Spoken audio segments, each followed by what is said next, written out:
Assalamualaikum warahmatullahi wabarakatuh. Selamat datang dalam mata kuliah ini.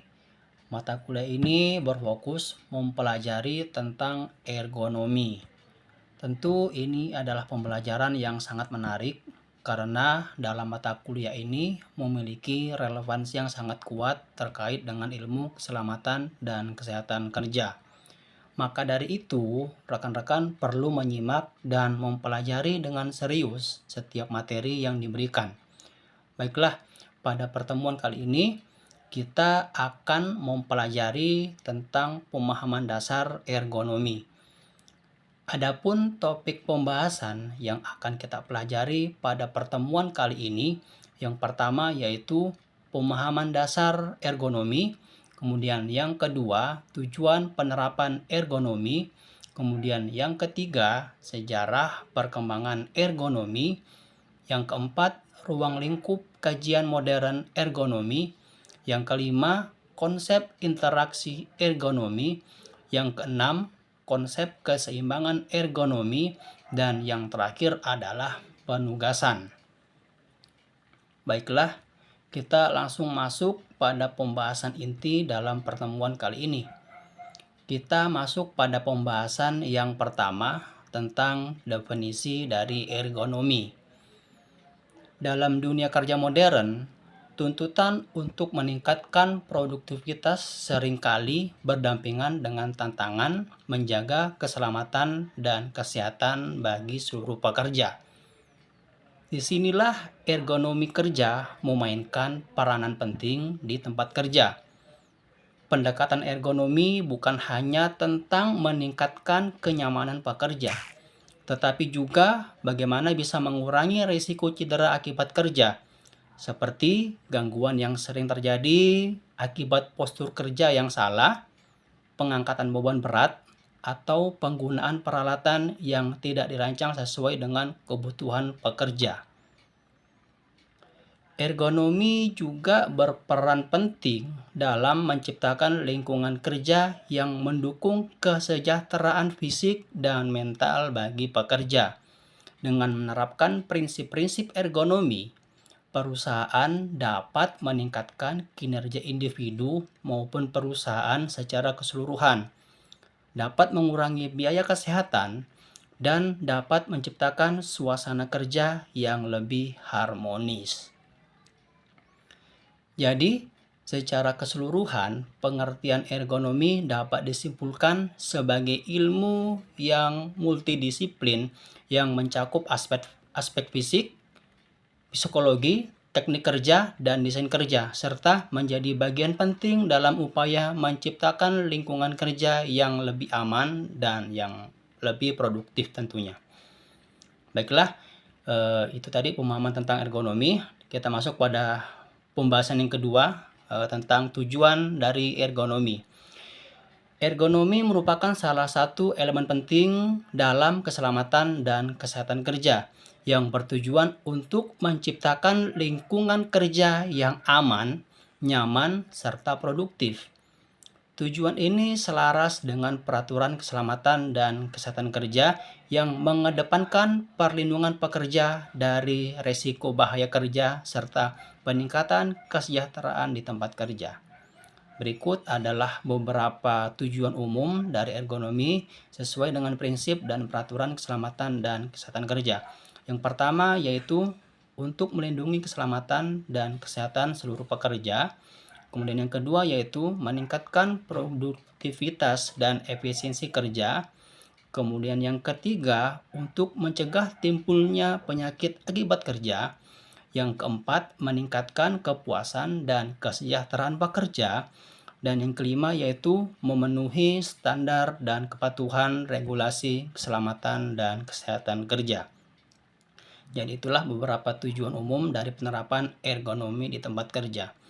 Kemudian kita masuk pada pembahasan tentang ruang lingkup kajian modern ergonomi. Jadi teman-teman sekali lagi perlu diingat ergonomi modern merupakan disiplin ilmu yang multidisiplin yang berkembang pesat seiring kemajuan teknologi dan tuntutan dunia kerja. Kajian ergonomi tidak lagi hanya terbatas pada desain alat kerja, tetapi mencakup berbagai aspek yang mempengaruhi interaksi manusia dengan sistem kerja, mempengaruhi interaksi manusia dengan lingkungan, dan mempengaruhi interaksi manusia dengan teknologi. Jadi berikut ini adalah sedikit pembahasan tentang ruang lingkup kajian ergonomi modern. Yang pertama yaitu ergonomi fisik. Maksud dari ergonomi fisik di sini yaitu interaksi fisik antara manusia dan sistem kerja. Ergonomi fisik membahas tentang anatomi manusia, fisiologi, antropometri, dan biomekanika untuk merancang pekerjaan, peralatan, dan lingkungan kerja yang sesuai dengan kemampuan fisik manusia. Kemudian yang kedua yaitu ergonomi kognitif. Proses mental manusia dalam interaksi dengan sistem kerja. Ergonomi kognitif mempelajari bagaimana manusia memproses informasi, membuat keputusan, dan berinteraksi dengan teknologi. Tujuan dari ergonomi kognitif ini adalah untuk merancang sistem yang lebih mendukung kemampuan kognitif dari pekerja. Kemudian yang ketiga, ergonomi organisasi.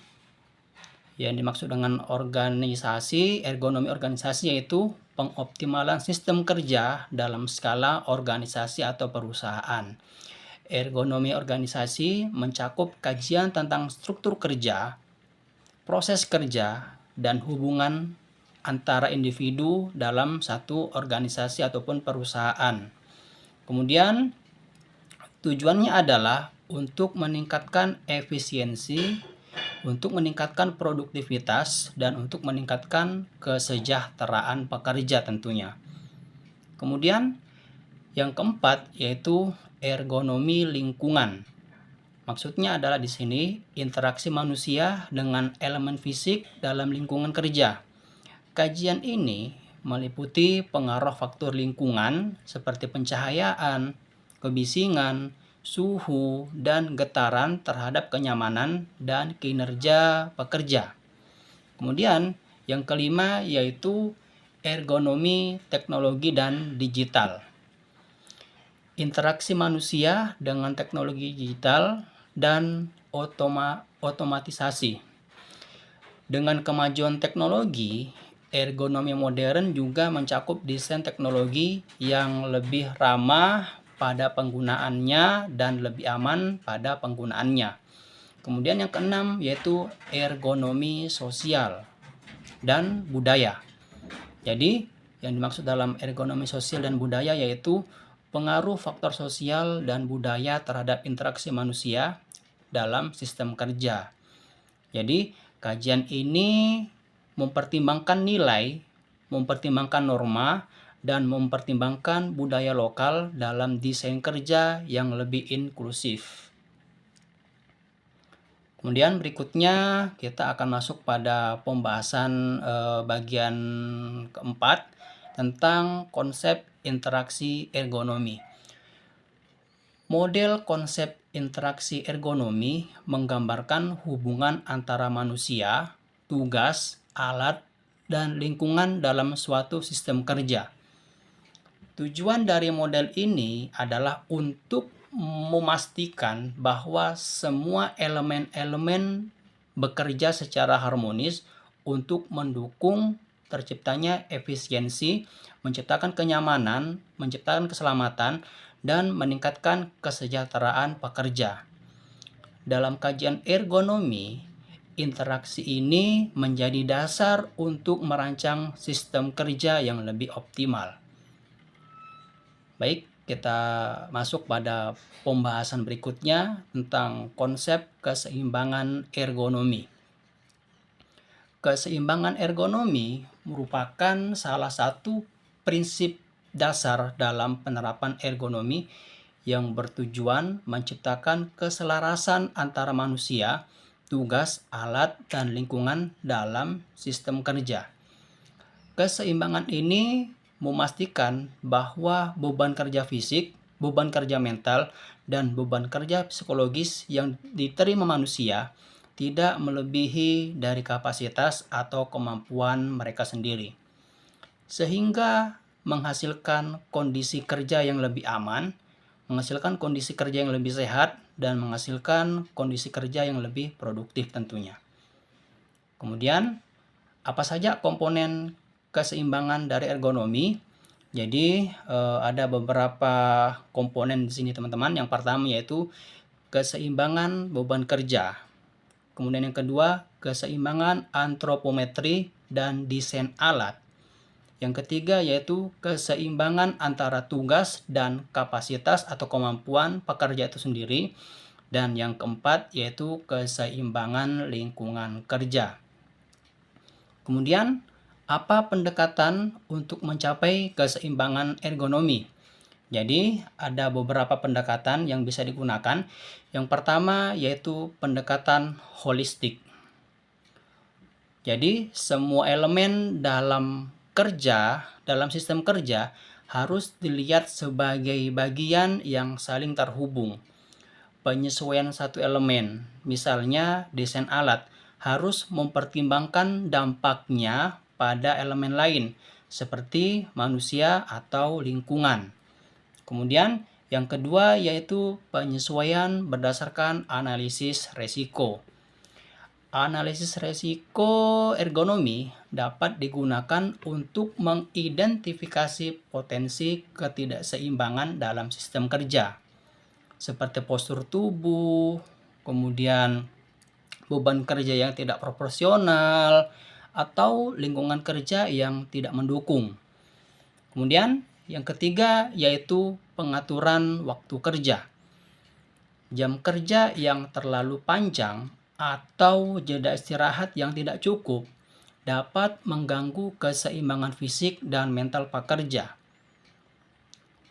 Oleh karena itu, penjadwalan kerja yang baik akan menjadi bagian penting dalam penerapan keseimbangan ergonomi. Kemudian, apa manfaat mencapai keseimbangan ergonomi?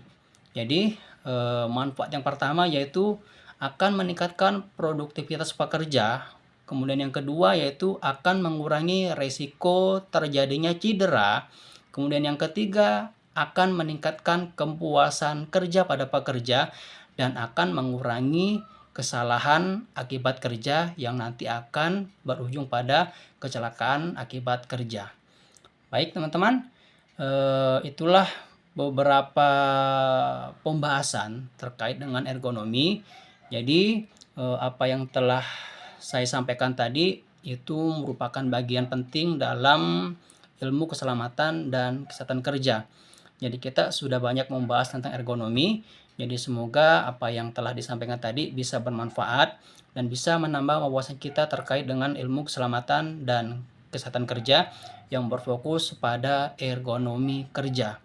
Baiklah teman-teman, mungkin itu saja yang bisa saya sampaikan. Lebih dan kurangnya saya ucapkan terima kasih. Wassalamualaikum warahmatullahi wabarakatuh.